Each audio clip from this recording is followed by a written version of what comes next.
بیانات اور نعت شریف کے ویڈیو دیکھنے کے لیے ہمارے چینل جی این وائس کو سبسکرائب کریں اور زیادہ سے زیادہ شیئر کریں۔ اسلامی السلام علیکم ورحمۃ اللہ وبرکاتہ۔ الحمد للہ الحنان المنان الذي خلق الانسان وعلمه البيان والصلاة والسلام على رسوله سيد الانس والجان وعلى آله وأصحابه ذوي الخير والإحسان، أما بعد فأعوذ بالله من الشيطان الرجيم، بسم الله الرحمن الرحيم۔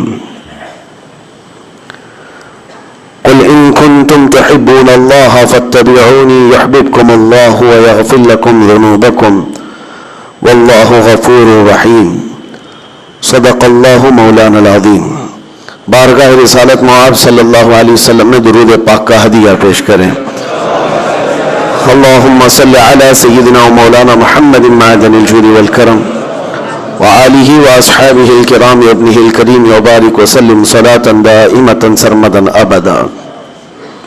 عزیزان گرامی وقار، نبی کریم صلی اللہ تعالی علیہ وسلم کو اللہ تبارک و تعالی نے مبعوث فرمایا وہ عظیم دین دے کر کے جس کے اندر ساری چیزیں موجود ہیں۔ قرآن میں اللہ فرماتا ہے وَلَا رَطَبٍ وَلَا يَابِسٍ إِلَّا فِي كِتَابٍ مُبِينٍ، خشکی کی کوئی چیز یا تری کی کوئی چیز ایسی نہیں ہے جو قرآن میں بیان نہ کی گئی ہو۔ کمپلیٹ دین جس کو کہا جائے وہ صرف اور صرف اسلام ہے، اور قرآن پاک کمپلیٹ کتاب جس کے بارے میں شروعات میں ہی اللہ نے فرمایا ذَلِكَ الْكِتَابُ لَا رَيْبَ فِيهِ، یہ وہ کتاب ہے جس میں شک کی گنجائش ہی نہیں۔ اور بہترین لا جس کو کہا جائے قانون وہ قرآن پاک ہے۔ وجہ یہ ہے کہ دنیا کا جتنا بھی ٹیلنٹڈ آدمی ہو، ذہین آدمی ہو، ہے تو انسان، بہت ہی اعلیٰ دماغ کا آدمی بھی ہو، جب وہ قانون بنائے گا تو اس کا ذہن جتنی دیر تک چلتا ہے، جتنی دور تک چلتا ہے، اس حساب سے بنائے گا، اس کے زمانے کے حالات دیکھ کر کے بنائے گا۔ انسان لمیٹڈ دماغ رکھتا ہے، چاہے جتنا بھی عالی دماغ ہو، وہ اپنے زمانے میں موجود برائیوں کو روکنے کے لیے قانون بنائے گا، اور اچھائیوں کی طرف لے جانے کے لیے جتنی لمٹ ہو سکتی ہے اس کے قانون بنائے گا۔ لیکن اس انسان کو یہ نہیں معلوم کہ اگلے سالوں میں ہونے والا کیا ہے، اگلے سالوں میں کون سی برائیاں آنے والی ہیں، یہ اس کے دماغ میں نہیں ہے۔ تو دنیا کا کوئی اعلیٰ سے اعلیٰ دماغ رکھنے والا انسان بھی قانون بناتا ہے تو انکمپلیٹ قانون ہوگا۔ قانون وہی سب سے بہتر ہوگا جس نے پوری کائنات کو بنایا ہے۔ اس رحمان کو یہ اچھی خبر ہے کہ کل کیا ہونے والا ہے، قیامت تک کیا ہونا ہے، اور اس کے علاوہ انسان کی باریکیاں، اس کی ضروریات ایسی ہے کہ اس کا بنانے والا ہی بہتر جانتا ہے اس کے لیے کون سی چیز نفع بخش ہے، کون سی چیز نقصان دہ۔ مثال کے طور پر آپ ایسا تو نہیں ہوتا کہ واشنگ مشین خرید رہے ہیں اور پھر اس کے استعمال کرنے کا طریقہ جو ہے آپ جا کر کے موٹر سائیکل کی کمپنی سے پوچھتے ہو، بائک والی کمپنی سے پوچھتے ہو میری واشنگ مشین چلانے کے گائیڈز آپ دو، رولز آپ دو۔ اس کی فیلڈ الگ ہے، اس کی فیلڈ الگ ہے، اس کا کام الگ ہے، اس کا کام الگ ہے۔ وہ اچھے سے آپ کو سمجھا کر کے بھیجے گا، جس نے واشنگ مشین بنائی ہے اسی سے جا کر کے آپ پوچھ لیں کہ اس کو چلانا کیسا ہے، اس کے اندر کیا کیا چیزیں ضروریات ہیں، کیا کیا لگتی ہیں، آپ اسی سے پوچھ لیں۔ یہ تو دنیا کی ایک معمولی سی مثال میں آپ کے سامنے رکھ رہا ہوں، بلا تشبیہ و بلا تمثیل۔ انسان اس کائنات کا ایک ایسا مظہر ہے اللہ تعالیٰ کا جس کو سمجھتے سمجھتے لوگوں کو صدیاں بیت گئیں، پھر بھی آج تک انسان کو پورا کوئی سمجھ نہیں سکا۔ انسان پر ریسرچ کرنے والے کو ڈاکٹر کہا جاتا ہے۔ آج جو ڈاکٹر ہیں وہ بھی تو محدود ہیں، پہلے جو ہے پورے ڈاکٹر ہوا کرتے تھے، فزیشین جو ہوا کرتے، ابھی تو صرف ایک پارٹ کا ڈاکٹر بنتا ہے، صرف دماغ کا ڈاکٹر الگ ہے، صرف ہارٹ کا ڈاکٹر الگ ہے، صرف رگوں کا ڈاکٹر الگ ہے، نیورو سرجن ہے، صرف کڈنی کا ڈاکٹر الگ ہے، صرف ہڈیوں کے الگ ہے۔ مطلب یہ ہے کہ انسان کے ایک ایک پارٹ پر محنت کر کر کے وہ ڈاکٹر بنے لیکن پھر بھی کمپلیٹ نہیں ہے. اس کا مطلب یہ ہے کہ انسان کی ضروریات کو ایک آدمی سمجھ نہیں سکتا. اس کے لیے کیا کیا چیزیں ضرورت ہے اور کیا کیا نقصان دہ ہے. کئی لوگوں کے دماغ کو ملا کر کے سمجھنا پڑتا ہے انسان کی ایک طبیعت کو. اسی لیے میرے عزیزو، انسان کی طبیعت کو سمجھنے کے لیے انسان سے نہیں پوچھا جائے گا بلکہ خالق انسان سے پوچھا جائے گا. رب ذوالجلال بہتر جانتا ہے اس کی ضروریات کیا ہیں، یہ کس طرح سے چل سکتا ہے. اسی لیے میں نے کہا ہے کہ قرآن پاک ایک کمپلیٹ کتاب ہے اور دین اسلام ایک کمپلیٹ دین ہے، اس لیے کہ یہ اس کا ہے جس نے خود انسان کو پیدا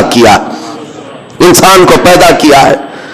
اور اللہ رب العزت پوری کائنات کی تخلیق اور پورے انسانوں کی تخلیق وہ فرمایا ہے تو بہتر جانتا ہے اس کو کون سی چیز اچھی ہے. اب میں آپ کے سامنے رکھتا ہوں قرآن کیا کہتا ہے. قرآن سب سے پہلی چیز تو یہ کہتا ہے کہ تم میرے رسول کے پیچھے چلو. یہ ایک راستہ بتا دیا گیا کہ اگر تمہیں ڈائریکٹ کوئی چیز نہیں سمجھ میں آ رہی ہے تو رسول کو کیوں بھیجا گیا ہے کہ ان کا اٹھنا بیٹھنا چلنا پھرنا، ان کے بات کرنا، ان کے تمام اخلاق و کردار کو دیکھو اور اس راستے پر چل پڑو. یہ آسان ہے، ان کے پیچھے چلو. اور ان سے منہ پھیرو گے تو بڑے نقصان اٹھاؤ گے. قرآن پاک میں رب تعالیٰ فرماتا ہے فَلْيَحْذَرِ الَّذِينَ يُخَالِفُونَ عَنْ أَمْرِهِ أَن تُصِيبَهُمْ فِتْنَةٌ أَوْ يُصِيبَهُمْ عَذَابٌ أَلِيمٌ. اللہ فرماتا ہے لوگوں کو چاہیے، ایمان والوں کو چاہیے کہ میرے رسول کے حکم کی مخالفت کرنے سے بچیں، ورنہ کیا ہوگا. رب فرماتا ہے ان قریب وہ فتنوں میں مبتلا کر دیے جائیں گے یا دردناک عذاب میں گرفتار ہوں گے. حضور کی حکم کی مخالفت کرنے والا دو چیزوں میں مبتلا ہو جاتا ہے، یا تو فتنے میں مبتلا ہو جائے گا یا بڑے عذاب کا شکار ہو جائے گا. ایک بات میں آپ کو بتاتا ہوں تاریخ کی سچائی. احد کے میدان میں جنگ احد جو ہو رہی ہے یہ 3 ہجری میں کفار و مشرکین کی طرف سے لڑی جانے والی ایک بڑی جنگ تھی. جنگ بدر کے بعد جنگ بدر میں 70 کافر مارے گئے تھے، 70 قیدی ہوئے تھے. اس کا بدلہ لینے کے لیے وہ آ گئے تھے مدینے پر چڑھائی کر کے. اور جب وہ مدینے پہنچے تھے، احد مدینے سے 5 کلومیٹر کا فاصلہ ہے، احد کے میدان کی طرف رسول کریم صلی اللہ علیہ وسلم جب چلے تو 700 صحابہ آپ کے ساتھ تھے. اب یہ بڑی آزمائش کا اور امتحان کا وقت تھا. نبی پاک صلی اللہ علیہ وسلم نے سب کی صف بندی کی. ذہن کو حاضر رکھیں، میں کیا چیز عرض کرنا چاہتا ہوں. سامنے 2000 کے قریب کافر ہیں اور یہاں 700 مسلمان ہیں. ان میں سے 50 اچھا تیر چلانے والے جو صحابہ تھے ان کو حضور پاک صلی اللہ علیہ وسلم نے ایک اونچے ٹیلے پر کھڑا کیا جس کو جبل رمات کہتے ہیں. آج بھی وہ ٹیلا موجود ہے، چھوٹی سی ایک پہاڑی. اور اس پر کھڑا کرنے کا مقصد یہ تھا کہ وہ لوکیشن ایسا تھا سامنے سے کوئی بھی آتا تو یہ اوپر کھڑے ہوئے آدمی تیر چلاتے وہ آگے بڑھ نہیں سکتا تھا. ظاہر سی بات ہے اوپر سے اگر کوئی تیر چلائے تو سامنے بڑھنا مشکل ہو جاتا. نیچے سے اوپر تیر جلدی جاتے نہیں، اوپر سے جلدی آ جاتے ہیں. تو یہ جنگی مہارت کا ایک مظہر تھا. حضور پاک صلی اللہ علیہ وسلم نے 50 تیر انداز صحابہ کو وہاں کھڑا کیا، لیکن ساتھ میں یہ فرمایا تھا جب تک میں نہ کہوں نیچے نہیں آنا. یہ جملہ یاد رکھیں. حضور نے فرمایا جب تک میں نہ کہوں نیچے نہیں اترنا. اب جنگ نیچے چل رہی ہے، دشمن سامنے ہے، مومنین ادھر ہے، اور لڑائی اس قدر سخت ہوئی کہ مومنین نے ان کو بھاگنے پر مجبور کر دیا. کفار و مشرکین کو غالب آ گئے اور وہ اپنا ساز و سامان سب چھوڑ کر کے بد کے ہوئے جانوروں کی طرح بھاگتے رہے. کون؟ کفار و مشرکین میدان چھوڑ کر بھاگ رہے تھے. اب جیسے ہی انہوں نے میدان خالی کیا تو جو مومنین یہاں پر موجود تھے انہوں نے اعلان کر دیا ہم فتح یاب ہو گئے، فتح ہو گئی. اب مال غنیمت جمع کیا جا رہا تھا. سب جب بھاگ گئے دشمن تو جنگ ختم ہو گئی. اوپر جو صحابہ کھڑے تھے تیر انداز انہوں نے کہا کہ اب چلو اترتے، جنگ ختم ہو گئی. بعض نے کہا نہیں، حضور نے فرمایا جب تک میں نہ کہوں نیچے نہ آنا. وہ صحابہ اکرام میں 2 جماعتیں ہو گئی. بعض صحابہ نے کہا نہیں، حضور کے فرمانے کا مقصد یہ تھا کہ جب تک جنگ نہ ہو جائے تب تک نیچے نہیں آنا. جنگ ختم ہو گئی، جب سارے لوگ مال غنیمت جمع کر رہے ہیں ہم بھی نیچے اترتے ہیں. اس بات پر جب صحابہ کرام نے بحث ہوئی تو 40 صحابہ نیچے اتر آئے، تقریباً 40 لوگ نیچے اتر آئے. 10 لوگ وہ کہے کہ نہیں ہم یہیں کھڑے رہیں گے، وہ کھڑے رہ گئے. لیکن ہوا یہ کہ بھاگے ہوئے کفار و مشرکین میں خالد بن ولید بھی تھے. اس وقت وہ ایمان لائے ہوئے نہیں تھے. انہوں نے 200 گھوڑ سواروں کو ساتھ کیا. انہوں نے دیکھا کہ وہ لوکیشن خالی ہو چکا ہے جو ان کے لیے ڈینجر تھا، وہاں سے اتر گئے لوگ. تو گھوڑے دوڑاتے ہوئے بہت دور سے راؤنڈ مار کر کے پیچھے کی طرف سے آ کر کے 10 صحابہ جو کھڑے تھے ان کو شہید کر دیا. پہلے سب سے پہلے ان 10 کو ختم کیا، اور اس کے بعد پھر جو نیچے صحابہ تھے مال غنیمت جمع کر رہے تھے، اچانک حملہ کیا پیچھے سے. کفار و مشرکین پلٹ کر کے اچانک حملہ کیا، یہ سنبھل ہی نہیں پائے، اور جو بھاگے ہوئے تھے وہ بھی پلٹ کر کے آ گئے. ادھر پیچھے سے بھی آگے سے بھی اس طرح سے پس گئے کہ اسی جنگ کے اندر 70 صحابہ کی شہادت ہوئی، جس میں بڑے بڑے صحابہ تھے، بڑے بڑے صحابہ. اور بہت عظیم تاریخ ہے یہ جنگ احد کی. اس کو بیان کرو تو رونگٹے کانپ جاتے ہیں. یہی وہ جنگ ہے جس میں حضرت امیر حمزہ کا سینہ چاک کر کے کلیجہ نکال کر چبایا گیا تھا. یہی وہ جنگ احد ہے جس میں حضرت عبداللہ بن جحش رضی اللہ تعالیٰ عنہ ایک صحابی ہیں جن کے پورے جسم کے 80 ٹکڑے کیے گئے تھے، اور کفار و مشرکین نے رسی میں ان کے ٹکڑے باندھ کر ہار بنا کر گلے میں پہنا. حضرت انس بن نزیر ایک صحابی ہیں جن کو پورا ایسا رگڑ دیا گیا تھا، مسلح کر دیا گیا تھا، سوائے ایک انگلی کے ان کے جسم میں کوئی چیز باقی نہیں تھی. ان کی بہن نے صرف انگلی دیکھ کر کے پہچانا تھا کہ انس بن نزیر ہے، باقی جسم کا کوئی حصہ نہیں ملا تھا. یہی وہ جنگ ہے جس میں سعد ابن ربیع جن کے پیٹ کو پھاڑ دیا گیا تھا، 12 نیزے لگے تھے. یہی وہ جنگ ہے جس میں حضرت حنظلہ جن کی شادی آج ہی ہوئی تھی، ایک رات پہلے شادی ہوئی تھی اور دولہا اسی جنگ میں شہید ہوا تھا. یہ وہ جنگ ہے جس میں بڑے بڑے صحابہ شہید ہوئے، بڑے بڑے صحابہ شہید ہوئے. لیکن سب سے بڑی بات تو یہ ہے کہ یہاں تک کفار و مشرکین کے ہاتھ پہنچ گئے کہ نبی پاک صلی اللہ علیہ وسلم کے قریب آ گئے. ایک ظالم نے لوہے کی ٹوپی جو جنگوں میں پہنی جاتی تھی وہ اٹھا کر حضور کے چہرے پر مارا، جس کی وجہ سے حضور پاک صلی اللہ علیہ وسلم کے رخسار، آپ کے گالوں سے ایک دانت لوہے کے اندر چلی گئی اور حضور کے 2 دانت مبارک وہاں شہید ہوئے تھے. اور وہ دانت ایسے اندر چلی گئی تھی کہ نکالنا مشکل تھا، لوہے کی، جس کو حضرت ابو عبیدہ بن جراح رضی اللہ تعالیٰ عنہ نے اپنے دانتوں سے پکڑ کر کے کھینچا تھا حضور کے اس رخسار پر چبھی ہوئی دانت کو، اور جس کی وجہ سے حضور کے 2 دانت مبارک اس میں شہید ہوئے. یہ وہ جنگ ہے جس میں بڑا نقصان ہوا. 70 صحابہ، وہ بھی بڑے بڑے صحابہ شہید ہو گئے. کہنا کیا چاہ رہا ہوں میں کس لیے یہ جنگ احد کا ذکر کر رہا ہوں پتہ ہے آپ کو؟ بتاتا ہوں. اتنا بھاری جو نقصان ہوا، اس کے اسباب کیا تھے؟ ظاہر سی بات ہے جب جنگ میں خسارہ ہو تو نقصان اور خسارے کا سبب ڈھونڈنا ضروری ہے. تو مفسرین فرماتے ہیں حضور پاک صلی اللہ تعالیٰ علیہ وسلم کی وہ ایک بات جو حضور نے فرمایا تھا جب تک میں نہ کہوں نیچے نہ آنا، صحابہ کرام نے اس بات کو ترک کیا جس کی وجہ سے 70 صحابہ کی جانیں گئی. لیکن یہ بات بھی میں بتاؤں، وہ صحابہ جو نیچے اتر آئے وہ ایسے نہیں ہے کہ حضور کی نافرمانی کرنے کی نیت سے آئے تھے.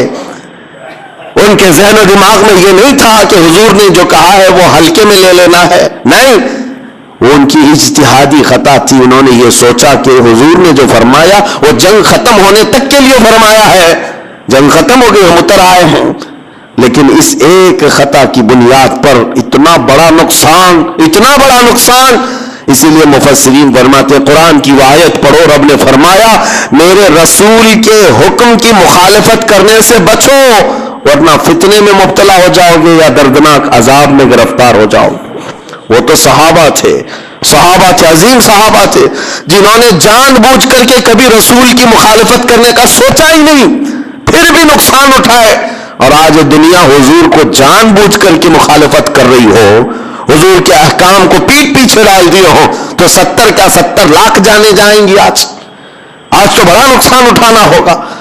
اس بڑے نقصان کا ایک سب سے بڑا سبب یہ ہے رسول پاک کے احکام کی مخالفت. حضور پاک صلی اللہ تعالی علیہ وسلم کے جو شریعت طاہرہ کے احکام ہے اس کو چھوڑ کر کے جانا. ایک حدیث میں آپ کو سناؤں تو آپ کو اندازہ ہوگا کہ دین کیا ہے. جس پہ ہم چل رہے وہی دین ہے یا نہیں؟ ہم سب کو سوچنے کی ضرورت ہے. ہم ٹوپیاں لگا کر کے ہفتے میں ایک مرتبہ جھک جائیں تو اسی کو دین سمجھتے ہیں ہم؟ یا صرف کپڑوں کا نام دین ہے، صرف داڑھی کا نام دین ہے؟ اسلام کس کا نام؟ میرے آقا صلی اللہ علیہ وسلم فرماتے ہیں لا یؤمن احدکم حتی یکون ہواہ تبعا لما جئت بہ. تم میں سے اس وقت تک کوئی مومن نہیں بن سکتا جب تک کہ اپنی خواہشات کو میری مرضی کے مطابق نہ کر لے. تمہاری اپنی خواہشات حضور کی مرضی کے مطابق جب تک نہیں کرو گے تب تک پورے مومن نہیں بن سکتے. اسی لیے تمہیں پوچھنا ہوگا کہ مجھے جینا کس طرح سے ہے. حضور نے جو فرمایا مجھے اسی طرح سے جینا ہے. نبی پاک صلی اللہ علیہ وسلم کی جو مرضی ہے اس کے حساب سے چلنے کا نام دین ہے. اقبال نے کہا تھا بمصطفیٰ برساں خیش کہ دی ہما اوست. اپنے آپ کو رسول اللہ کے قدموں تک پہنچا دے، یہی دین ہے، یہی دین ہے. اپنی خواہشات کو ختم کرنا ہوگا. اور جس کی بنیاد پر آج ہم بہت بڑا نقصان اٹھا رہے ہیں، بہت بڑا نقصان. نبی اور رحمت صلی اللہ تعالی علیہ وسلم کے احکام، ان کے اقوال کو ہلکے میں لیتے ہیں. آج آپ کو پتہ ہے اس رسول کو اللہ تعالیٰ نے ہمارے درمیان مبعوث فرمایا جو پورے کائنات کے لیے رحمت ہے. اور وہ ایسا عظیم رسول جس کی امت میں پیدا ہونے کے لیے پچھلے نبی دعا کرتے تھے. اس قدر تمہیں قسمت سے اور بہت بڑے نصیب سے نوازا گیا، لیکن ہم نے اس کو ہلکے میں لینا شروع کیا. ہم اپنی مرضی سے دین کے اس پر عمل کرتے ہیں. آج حالات یہی ہیں، ہم کو جیسا من کرے ویسے ہم جینے کی قائل ہیں، ویسا نہیں جیتے جیسے رسول کی خواہش. آپ کو پتہ ہے صدیق اکبر رضی اللہ تعالیٰ عنہ کا ایمان کیا تھا؟ گھر میں موجود ہیں، نماز پڑھ رہے تھے، اچانک رسول کریم صلی اللہ علیہ وسلم تشریف لائے. دروازے سے اندر حضور آئے اور حضرت ابو بکر صدیق کی نماز ہو چکی تھی. حضور جیسی آئے کھڑے ہو گئے. جس کے گھر نبی پاک صلی اللہ علیہ وسلم آئے اور وہ بھی صدیق اکبر کے گھر، تو خوشیوں سے آپ حضور کے آگے پیچھے ہو رہے تھے. نبی پاک صلی اللہ علیہ وسلم سیدھے حجرے میں اندر گئے. وہاں ایک بکسا رکھا ہوا تھا، چھوٹا سا ایک باکس رکھا ہوا تھا. اس کو کھولا تو اس میں کچھ مال تھا، کچھ رقم تھی. نبی پاک صلی اللہ علیہ وسلم نے وہ اٹھایا اور کہا ابو بکر یہ میں فلاں کام کے استعمال کے لیے لے جا رہا ہوں، یہ نہیں کہ اجازت ہے، لے جا رہا ہوں. صدیق اکبر کی آنکھوں میں آنسو آئے. کہا یا رسول اللہ رب کا شکر ہے، ابھی میں نے یہی دعا کیا تھا کہ مولا مجھے اتنی قسمت سے نواز دے کہ تیرا رسول میرا مال اپنا سمجھنے لگ جائے، میرا اپنا کچھ نہیں ہے. صدیق اکبر کہتے ہیں میری دعا قبول ہو گئی، آپ تشریف لائے. میں مال تو دینا چاہتا تھا، سب کچھ وقف کرنا چاہتا ہوں دین کے لیے، لیکن خواہش یہ ہے کہ سنا یہ گیا ہے کہ دینے والے کا ہاتھ اوپر ہوتا ہے، لینے والے کا ہاتھ نیچے ہوتا ہے. ابو بکر صدیق کہتے ہیں میں یہ بھی نہیں چاہتا کہ میرے نبی کا ہاتھ نیچے آئے، میرے مال کو رسول اپنا مال سمجھ کر خیرات کرے. ان کی اپنی خواہشات نہیں تھیں. انہوں نے دین کو، اپنے مال کو یہ نہیں بنایا تھا کہ میں جیسا چاہوں گا ویسا دین چلے گا. نہیں، میرے مصطفیٰ جیسا چاہے ویسا دین چلے. آج اپنے آپ کو وقف کرو حضور کی طرح. اپنی خواہشات کا قتل ضروری ہے. جب تک ہم نہیں مارتے بہت بڑے نقصانات اٹھائیں گے بعد میں. آج جو پوری دنیا میں ہم نقصانات دیکھ رہے ہیں، ہزاروں کا قتل، ہزاروں کو مارنا، اس سب کا ایک کارن ہے، ایک سبب جو کھلا ہوا ہے کہ قوم مسلم اپنے نبی کے طریقے پر چلنا نہیں چاہتی. تو پھر کس رحمت کے انتظار میں؟ وہ صحابہ جو دعا کرتے تھے، پتہ ہے آپ کو، حضور کے ساتھ جاتے تھے. آج یہاں بیٹھ کر کے ہم دعا کرتے ہیں فلسطین پر رحم فرما، غزہ پر رحم فرما. ہم تو میدان میں اترے ہی نہیں. ہم جنگ کے میدان کی بات نہیں کر رہا ہوں. کاش حضور کی سنتوں کو زندہ کرنے والا ہر جوان نکل جاتا. میری اپنی خواہش نہیں، میں نبی کی شریعت پر چلوں، نبی کی خواہش پر چلوں. پھر دعا کرتا کہ مولا میں تو آگے آ گیا، اب رحمت بھیجنا تیرا کام.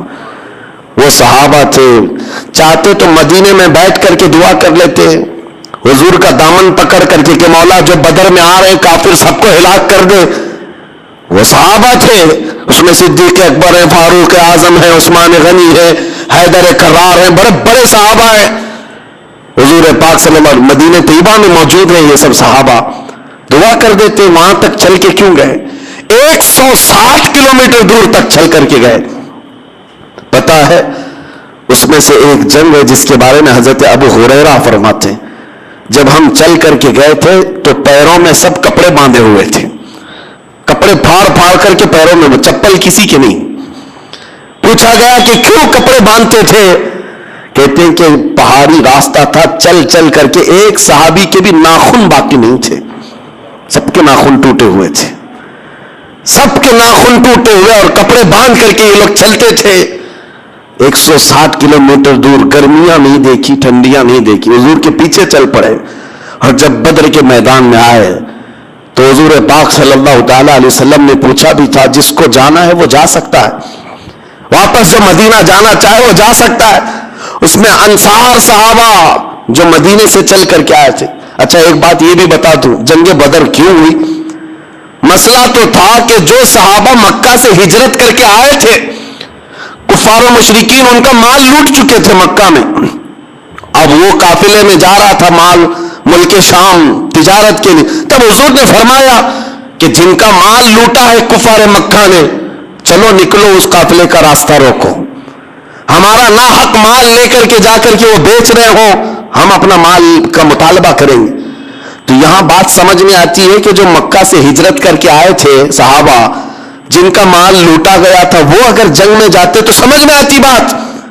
لیکن یہ انصار صحابہ جو مدینے میں پیدا ہوئے، مدینے میں ان کا گھر ہے، وہ کیوں حضور کے ساتھ جا رہے ہیں؟ ان کا کیا تھا؟ نہیں، بس فرمان رسول ہے تو پھر دیکھنا نہیں. ان کے اپنے کیا ذاتی مقاصد تھے، نکل کر کے آئے. اور جب وہاں بدر کے میدان میں پہنچتے ہیں حضور نے فرمایا جو جانا چاہے جا سکتا ہے واپس. بڑی تکلیفوں کا سفر کیا تم نے. وہ صحابہ کیا کہتے ہیں؟ حضرت مقداد بن اسود ایک صحابی کھڑے ہوتے کہتے ہیں یا رسول اللہ، ہم بنی اسرائیل نہیں ہیں، موسیٰ علیہ السلام کی قوم نہیں ہے جنہوں نے کہا تھا اے موسیٰ آپ اور آپ کا خدا جا کر قوم جبارین سے مقابلہ کرو، ہم بیٹھ کر دیکھیں گے. اے رسول پاک، ہم بنی اسرائیل نہیں، امت محمدیہ ہے. میرے آقا آپ تو مدینے سے بدر تک ہمیں لے آئے، مدینے سے یمن تک بھی لے جاتے تو ہم میں سے کوئی پیچھے مڑ کر نہیں دیکھتا. یہ دین، یہ ہے، یہ دین ہے. مٹا دو اپنی ہستی کو اگر کچھ مرتبہ چاہو، حضور پاک کے قدموں میں آ جاؤ اور اپنی خواہشات نہ ہو. جنگ خندق کے بعد جو معاملات ہوئے تھے، جنگ خندق سنا ہوگا آپ نے، تفصیل سے میں کبھی سناؤں گا. 1 مہینہ تو خندق کھودنے میں لگ گئی تھی مدینے کے باہر، جس میں خود رسول پاک اپنے ہاتھ میں کدال لے کر کھودتے رہے. اور یہی وہ جنگ ہے خندق جس میں حضور نے اپنے پیٹ پر پتھر باندھے تھے. بھوک کی شدت ایسی تھی صحابہ کو، مہینہ بھر خندق کھودتے رہے. وہ خندق کیوں کھودی گئی تھی کہ جب دشمن آئیں گے تو وہ تیز دوڑنے والا گھوڑا بھی یہ خندق عبور کر کے مدینے کی طرف نہ آئے، جنگ ادھر کی ادھر ہی رہے، اس لیے خندق کھودی گئی تھی. خندق کھودی، پھر آئے دشمن پورے پڑاؤ کے 12,000 کی تعداد میں. اور جنگ ایسی نہیں ہے کہ 1 دن 2 دن، بلکہ وہ جنگ بھی مہینے بھر تک تھی. وہ لوگ پڑاؤ ڈال کر رکھے تھے. اور ادھر صحابہ مدینے سے باہر ہیں، ان کے بچے ہیں، بیویاں ہیں، گھروں میں ہیں، ان کو سامان کون دیتا، ان کے گھر کون چلاتا. اور پلس یہ ہے کہ کھانے پینے کی کوئی چیز نہیں ان کے پاس. جنگ خندق کے موقع پر ایسا تھا 1 کھجور 10 صحابہ کھایا کرتے، 1 کھجور. اور دن بھر اسی طرح رسول پاک صلی اللہ علیہ وسلم کے ساتھ کھڑے تھے، یہاں تک کہ دشمنوں کی فوج میں گوشت بھونا جا رہا ہے، روٹیاں پکائی جا رہی ہیں، سالن کی خوشبوئیں آ رہی ہیں. لیکن مجال ہے، ایک روایت مجھے بتا دو کہ رسول پاک کے صحابہ نے کبھی ان کے کھانے کو دیکھ کر کے یہ سوچا ہو ادھر کی پارٹی میں جائیں گے کچھ کھانا مل جائے گا، روٹی بوٹی مل جائے گی. بلکہ یہاں تک کہ نبی پاک صلی اللہ علیہ وسلم نے فرمایا کہ بھوک نے تمہیں پریشان کر دیا ہوگا اور ادھر سے کھانے پینے کی خوشبوئیں آتی ہیں. صحابہ نے کہا یا رسول اللہ جب کبھی اس طرح بھوک پریشان کرتی ہم آپ کے چہرے کو دیکھ لیتے ہیں. وہ وہ اپنی تمام تکالیف کو بھول جاتے تھے. صرف نبی ہمارے ساتھ ہے, رسول پاک ہمارے ساتھ ہے. اس جنگ کے بارے میں عرض کرتا ہوں میرے عزیزو, بڑا امتحان تھا یہ, بڑا امتحان. میں کیوں کہہ رہا ہوں یہ باتیں؟ اس لیے کہ مدد اللہ کی ان کے ساتھ اس لیے آتی تھی کہ وہ حضور کے ساتھ چلتے تھے, حضور کے ساتھ آگے بڑھتے تھے, تب اللہ کی مدد آتی. تم یہاں بیٹھ کر کے دعائیں کرتے ہو, سنت پر عمل کرنا نہیں ہے, دین پر عمل کرنا نہیں ہے, نہ حضور پاک کی شریعت کا خیال کرنا ہے, گھر میں بیٹھ کر کے گڑانے سے کیا ہوگا؟ وہ صحابہ کیا کیفیت تھی. خندق کی جنگ ختم ہو گئی, مہینے بھر 2 مہینے بھر کے بعد صحابہ مدینے کی طرف لوٹ رہے, زخمی حالت میں ہیں, سب زخمی تھے. کسی کے تیر لگا. حضرت سعد بن معاذ, حضرت سعد رضی اللہ تعالیٰ ایک صحابی انصار میں سے, ان کے رگ کٹ گئی تھی تو خون رکتا ہی نہیں تھا, یہاں تک کہ حضور صلی اللہ علیہ وسلم نے ان کے ہاتھ کو پکڑا تو حضور کا پورا جسم خون سے بھر گیا. حضرت سعد اس طرح کے زخمی صحابہ تھے. جب چل کر مدینے کی طرف آ رہے تھے, بیچ راستے میں مدینہ نہیں پہنچے, جبرائیل امین علیہ السلام آئے. عرض کیا یا رسول اللہ, رب تبارک و تعالیٰ کی منشا یہ ہے یہیں سے آپ قبیلہ بنو نذیر کے مقابلے میں جنگ کے لیے نکل جائیں. اتنی بڑی جنگ کے بعد آ رہے صحابہ, مدینہ قریب ہے, اور بیچ میں جبرائیل امین آئے, رسول رحمت صلی اللہ علیہ وسلم. وہ یقیناً رفیق ہیں, شفیق ہیں, جن کے بارے میں قرآن کہتا عزیز علیہ ما عنتم حریص علیکم بالمؤمنین رؤوف الرحیم. تمہارا تکلیف میں پڑنا اس رسول کو دیکھا نہیں جاتا, وہ نہایت ہی رحم دل ہے. صحابہ کی طرف دیکھتے ہیں, کہتے اتنے تھکے ہوئے, ان سے ایک بار پوچھ تو لوں. ظاہر سی بات ہے مہینوں کے بعد کوئی آتا ہے, ہم بھی سفر سے آتے ہیں, آپ ڈائریکٹ بلائیں تو ہم کہیں گے ارے نہا دھو کے تو آؤں, بچوں سے بات تو کر کے آؤں, کپڑے بدل کے تو آؤں. صحابہ کرام یہ کہتے کہ زخموں کی مرہم پٹی کر کے آئیں, بیویوں سے مل کر کے آئیں, بچوں کو کوئی بات کر کے آئیں. حضور صلی اللہ علیہ وسلم نے صحابہ کو بیچ راستے میں رکایا اور پوچھا اے میرے عزیز صحابہ, جبرائیل امین آئے تھے, کہا کہ یہیں سے بنو نذیر کے مقابل میں جانا ہے, تمہارا مشورہ کیا ہے؟ صحابہ کہتے ہیں یا رسول اللہ دیر کس بات کی, چلے ابھی چلتے ہیں. دیر کس بات کی, ابھی چلتے ہیں. وہ کیسے عظیم انسان تھے جو نبی پاک صلی اللہ تعالی علیہ وسلم کے ساتھ قدم بقدم تھے, جس کی وجہ سے قرآن کہتا ہے رضی اللہ عنہم ورضوا عنہ, اللہ ان سے راضی ہوا اور وہ اللہ سے راضی. یوں ہی مدد نہیں آئی تھی, وہ حضور کی شریعت طاہرہ, حضور پاک کے مزاج پر پورا اترنے کی کوشش کرتے. آپ کو پتا ہے ہم تو بولتے بولتے تھک گئے, کئی لوگوں کو ہماری بات ہو سکتا ہے بے اثر ہو جائے, لیکن میں تو آپ سے کہتا ہوں کہ حضور سے اگر محبت ہے تو ٹھنڈے دل سے کبھی سوچتا کہ میرے نبی کو کیا چیز اچھی لگتی ہے, کیا چیز بری لگتی ہے. بری لگتی ہے تو میں اپنے محبوب کو ناراض تو نہ کروں, میں اپنے نبی پاک کو ناراض تو نہ کروں. مدینہ طیبہ میں ایک شام ایسی ہے, حضرت انس صحابی 10 سال کی عمر کے تھے, شراب حرام نہیں تھی اور شراب کے مٹکے بھر بھر کر کے پیے جاتے تھے. وہ کہتے ہیں میں ایک دکان میں کام کرتا تھا جہاں لوگوں کو شراب پلائی جاتی تھی برتن میں. شام کا وقت تھا, مدینے کی گلیوں میں اچانک آواز آئی, ایک ندا دینے والے نے ندا دی یا ایھا المسلمون قال رسول اللہ صلی اللہ علیہ وسلم حرمت الخمر. اے مسلمانوں, اللہ کے رسول صلی اللہ علیہ وسلم نے آج فرمایا ہے شراب حرام ہو گئی. اعلان ہو رہا تھا مدینے کی گلیوں سے. حضرت انس کہتے میرے ہاتھ میں شراب کا مٹکا تھا, نیچے گر گیا, اور جتنے لوگ بیٹھے ہوئے تھے کوئی منہ تک لگایا تھا تو وہیں سے اس نے پٹک دیا, ایک قطرہ بھی ہونٹ کو لگنے نہیں دیا. کسی نے آدھا پیا تو وہاں چھوڑ دیا. یہ نہیں ہے کہ دیکھیں آج کا آج پی لیں گے بعد میں دیکھیں گے, کل سے توبہ کر لیں گے, شام سے نیک بن جائیں گے, یا پھر معلوم تو کر لیے اعلان کرنے والا صحیح میں کر رہا ہے یا حضور سے بات تو کر کے دیکھیں. نہیں, ان کا مزاج یہ تھا صحابہ کی, بات آئی ہے رسول اللہ کی, بات آئی ہے نبی پاک کی, اس کے بعد ہمارا مزاج نہیں چلے گا, اب چلے گا تو رسول اللہ کی بات ہی ہوگی. اپنے اوپر لازم کر لیا تھا, اس لیے مدد آتی تھی. قرآن کہتا ہے اے محبوب آپ فرماتے ہیں اگر تم اللہ سے محبت کرتے ہو تو میرے پیچھے چلو, حضور کے پیچھے چلنا یہی دین ہے, یہی شریعت ہے. عزیزان گرامی وقار, دعائیں بھی باریاب ہوں گی, دعائیں بھی قبول ہوں گی, بس میدان میں اتر کر کے تو دیکھو.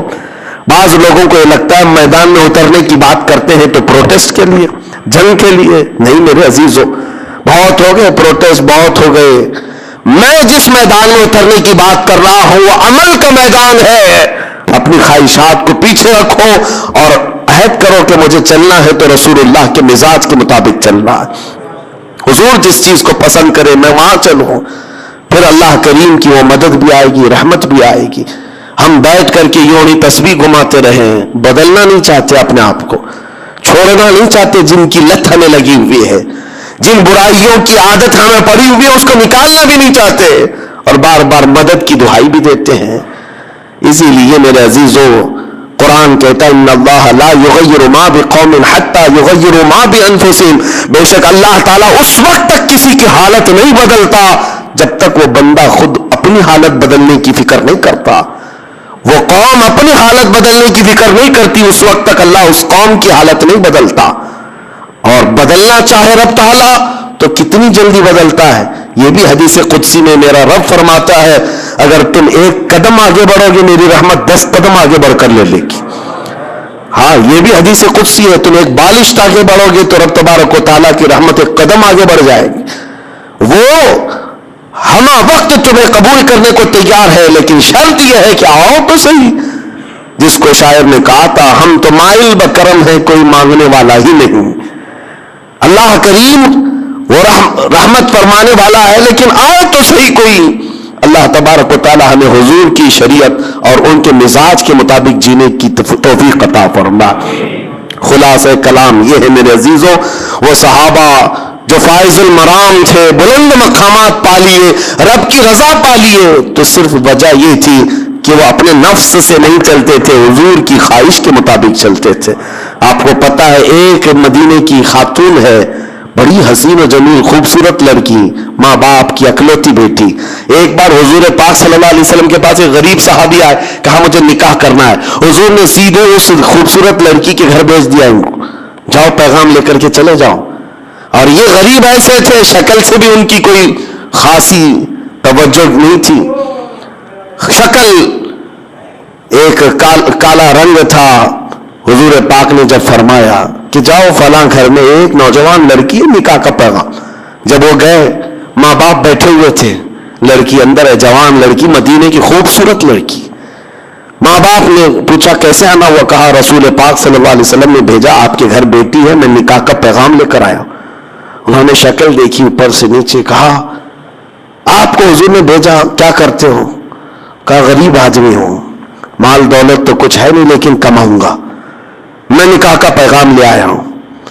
ماں باپ ہے, ایک اکلوتی بیٹی حسین و جمیل ہے, ان کے دل پر ایک بات آئی, کہا آپ جائیے, ہم ابھی اپنی بیٹی کو نہیں دینا چاہتے, ابھی ہم اپنی بیٹی نہیں دینا چاہتے, حضور پاک صلی اللہ علیہ وسلم سے ہم بات کریں گے. وہ صحابی تو گئے, ان کا تو کہنا یہ تھا کہ روز میں جہاں پر بھی جاتا تھا ہر جگہ لوگ ریجیکٹ کرتے تھے, میرے لیے کوئی نئی بات نہیں تھی. وہ پلٹ کر حضور کی بارگاہ میں چلے آئے, لیکن اندر جو خاتون تھی, لڑکی حسین و جمیل شہزادی, باہر نکل آئی. ماں باپ سے پوچھا یا ابا جان کون آیا تھا؟ کہا فلاں آیا تھا. کہا کیا لے کر کے؟ کہا کہ حضور نے فرمایا کہ تیرے نکاح کا پیغام لے کر آیا. آپ نے کیا کہا؟ ہم نے اسے واپس کر دیا. اس لڑکی کی چیخ نکل گئی, کہا کہ آپ نے ایک عذاب کو دعوت دی, آپ نے عذاب کو دعوت دی گھر پر, رسول پاک نے بھیجا اور آپ نے اس کو منع کر دیا. کہا بیٹی وہ تیرے برابر کا نظر نہیں آ رہا تھا, نہ وہ مال میں ہے نہ شکل میں ہے. خاتون نے کہا بابا آپ نے اس کو دیکھا, بھیجنے والے کو کیوں نہیں دیکھا؟ جس نے بھیجا اس کو کیوں نہیں دیکھا؟